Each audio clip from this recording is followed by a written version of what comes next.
শুক্রবার জুমার দিন আপনি যদি আসরের নামাজের পরে এই ছোট্ট দুরূদ শরীফটি ৮০ বার শুধু আপনি পাঠ করতে পারেন, ৮০ বার এই ছোট্ট দুরূদ শরীফটি পাঠ করার কারণে আল্লাহ রব্বুল ইজ্জত ওয়াল জালাল আপনার জিন্দেগীর तमाम গুনাহগুলোকে আল্লাহ মাফ করে দিবেন।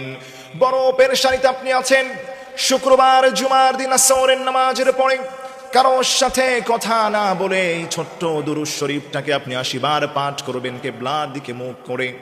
আল্লাহ রব্বুল ইজ্জত ওয়াল জালাল এই ছোট্ট দুরূদ শরীফটা ৮০ বার পাঠ করার কারণে আপনার ৮০ বছরের तमाम গুনাহগুলোকে আল্লাহ মাফ করে দিবেন। শুধু তাই নয়, যেই বান্দাটা ৮০ বার এই দুরূদ শরীফটা পাঠ করবে আল্লাহ রব্বুল ইজ্জত ওয়াল জালাল তার আমলনামায় ৮০ বছর ইবাদত করার মতো সওয়াব আল্লাহ রব্বুল আলামিন দান করবেন। সেই ছোট্ট দুরূদ শরীফটি হলো আল্লাহুম্মা সাল্লি আলা মুহাম্মাদিন নবিয়্যিল উম্মি ওয়া আলা আলিহি ওয়া সাল্লিম তাসলিমা।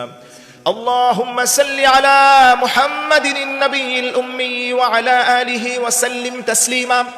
আসরের নামাজের পরে শুক্রবার দিন কারোর সঙ্গে কথা না বলে কিবলার দিকে মুখ করে এই ৮০ বার এই দুরূদ শরীফটা আপনি পাঠ করবেন।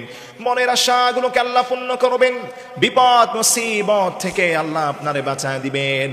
আল্লাহর কাছে যা চাইবেন হাত উত্তোলন করে আল্লাহ রব্বুল ইজ্জত ওয়াল জালাল সঙ্গে সঙ্গে আপনাকে তাই আল্লাহ দান করবেন।